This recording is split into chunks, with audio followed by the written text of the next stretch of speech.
Good evening, I'm Steve Hensley. The House Select Committee investigating the January 6th attack on the U.S. Capitol scheduled a surprise hearing today. CBS's Natalie Brand has the latest from Capitol Hill.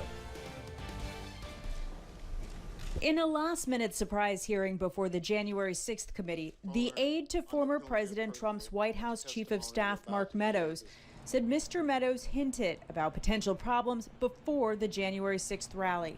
There's a lot going on, Cass, but I don't know. Things might get real bad on January 6th. Cassidy Hutchinson said Mr. Trump's former personal attorney Rudy Giuliani boasted about plans in the days before the 6th. Something to the effect of, we're going to the Capitol. It's going to be great. The president's going to be there. He's going to look powerful. And she said she heard Giuliani mentioning right-wing groups before the rally. I recall hearing the word Oath Keeper and hearing the word Proud Boys closer to the planning of the January 6th rally when Mr. Giuliani would be around. Hutchinson also said former President Trump was furious that Secret Service metal detectors kept some of his supporters outside of the official rally on January 6th. I overheard the president say something to the effect of, I don't effing care that they have weapons. They're not here to hurt me. Take the effing mags away. Let my people in. They can march to the Capitol from here. Hutchinson also testified the former president's White House counsel expressed serious legal concerns about Mr. Trump potentially going to the Capitol that day. And do you remember which crimes Mr. Cipollone was concerned with? In the days leading up to the 6th, we had conversations about potentially obstructing justice or defrauding the electoral count. Hutchinson also says she was told the former president tried to grab the steering wheel of his vehicle and lunged at his Secret Service agent when told they were going back to the White House. At the end of the hearing, Hutchinson said both Giuliani and Meadows sought presidential pardons. Natalie Brand, CBS News, Capitol Hill. The same day, the FBI seized Eastman's phone. They also conducted a raid on the home of Jeffrey Clark, a former Justice Department official who President Trump sought to appoint as acting attorney general because he was open to declaring the election results invalid in some key states.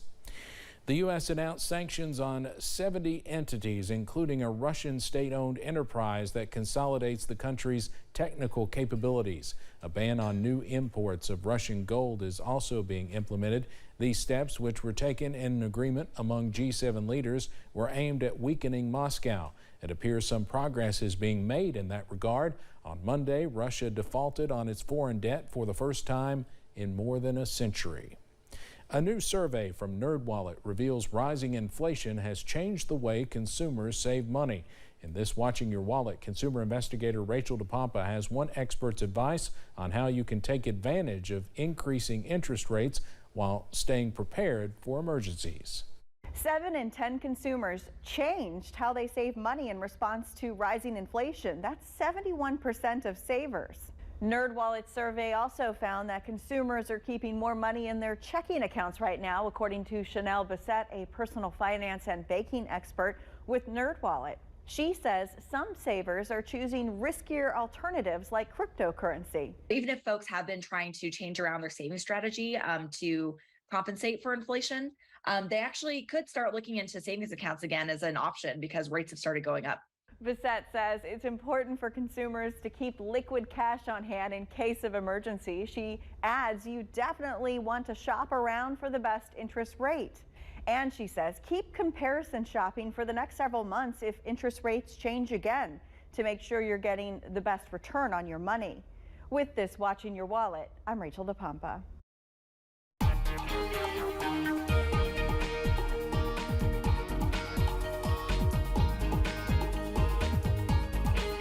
It's been a fantastic afternoon around the mountains today. We've got plenty more where that came from as we head into the next couple of days, though we will start to increase the warmth and the humidity around the mountains. Outside right now, though, looking pretty nice. Sign up camera UVA-wise. They've got some high clouds working in, but otherwise the sky remains blue over UVA-wise this afternoon. They're sitting at 75. Some clouds a little lower the Mountain Parkway at Slade, but the sun again still out. That's driving those temperatures up into the upper 70s and low 80s. It's a rather comfortable afternoon around the mountains, especially when you factor in dew points in the middle 50s, even some upper 40s, meaning the air is pretty dry. We're not dealing with the mugginess that we have been dealing with. Pinpoint Doppler, that's not rain there between Lexington, really right along the Mountain Parkway between about Lexington and Campton. That's just some high clouds being picked up by Pinpoint Doppler, and those clouds will be with us through the evening. So we're going to see an increase in cloud cover tonight. Doesn't mean it's not going to feel pretty nice outside. We're going to be falling through the 70s. As you look at that forecast on your WIMT weather app, though, we're back into the low 60s as we head into tonight, and maybe even into the upper 50s for some by the morning. I'll have the details, though, on when we could see an increase in temperatures and showers and storms. That's all coming up in just a few minutes. Steve? Evan, thank you. Ghislaine Maxwell was sentenced to 20 years in prison for helping Jeffrey Epstein sexually abuse underage girls for at least a decade between the 1990s and 2000s. Following a widely publicized criminal trial, Maxwell was found guilty last December of conspiring with Epstein, her long-standing associate and romantic partner for a time, to groom, recruit, and sexually abuse minors as part of the late financier's now infamous trafficking ring.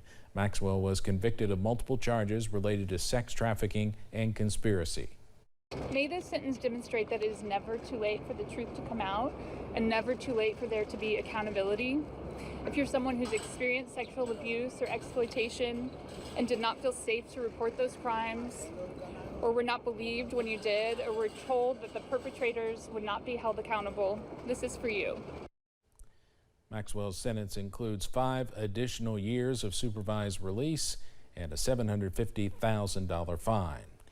Nearly 77 years since the end of World War II, a 101-year-old man who was a former guard at a Nazi concentration camp has been sentenced for his part in the deaths of more than 3,500 people. During the course of 3 years, German officials say he took part in shooting and gassing prisoners at a concentration camp.